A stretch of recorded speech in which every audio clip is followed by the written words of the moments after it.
YCP అధినేత జగన్ ఇవాళ assembly అభ్యర్థుల జాబితాను విడుదల చేయనున్నారు. ఇడుపులపైలో వైఎస్ఆర్ సమాధి వద్ద నివాళులర్పించాక పార్టీ అభ్యర్థుల జాబితా విడుదల చేస్తారు. ఆ తర్వాత ఉత్తరాంధ్ర నుంచి ఎన్నికల ప్రచారాన్ని ప్రారంభిస్తారు.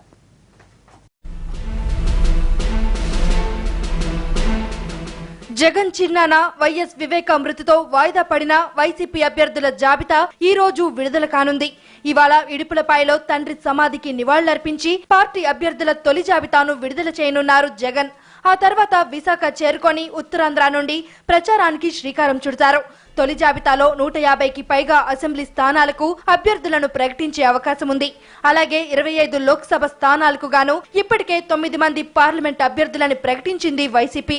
కడప నుండి వైఎస్ అవినాష్ రెడ్డి, అరకు నుంచి మాధవి గొట్టేటి, అమలాపురం నుంచి అనురాధ చింత పోటీ చేస్తారు.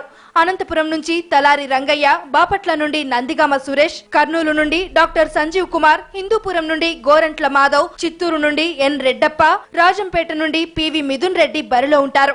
మిగతా పార్లమెంట్ అభ్యర్థులతో పాటు అసెంబ్లీ అభ్యర్థుల్ని ఇడుపులపాయలో జగన్ ప్రకటిస్తారు.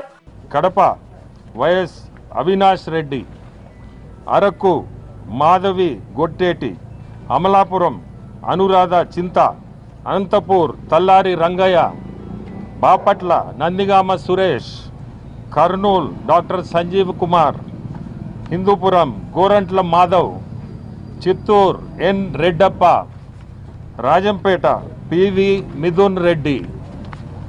రేపు మిగతా లిస్ట్ అంతా ఇడుపులపాయలో మా అధ్యక్షులు రిలీజ్ చేస్తారు. ప్రతిరోజు 3 నియోజకవర్గాలలో ప్రచారం చేసేలా షెడ్యూల్ తయారు చేశారు వైసీపీ నేతలు.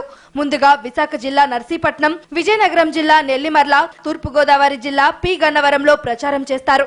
రేపు కర్నూలు జిల్లా ఒర్వకల్లు, పాణ్యం నియోజకవర్గంలో, అనంతపురం జిల్లా రాయదుర్గం, కడప జిల్లా రాయచోటిలో ఎన్నికల ప్రచారం నిర్వహిస్తారు. 19వ తేదీ పశ్చిమ గోదావరి, కృష్ణా, గుంటూరు జిల్లాలలోని పోలవరం, అవనిగడ్డ, వేమూరులలో ఎన్నికల ప్రచారంలో పాల్గొంటారు జగన్.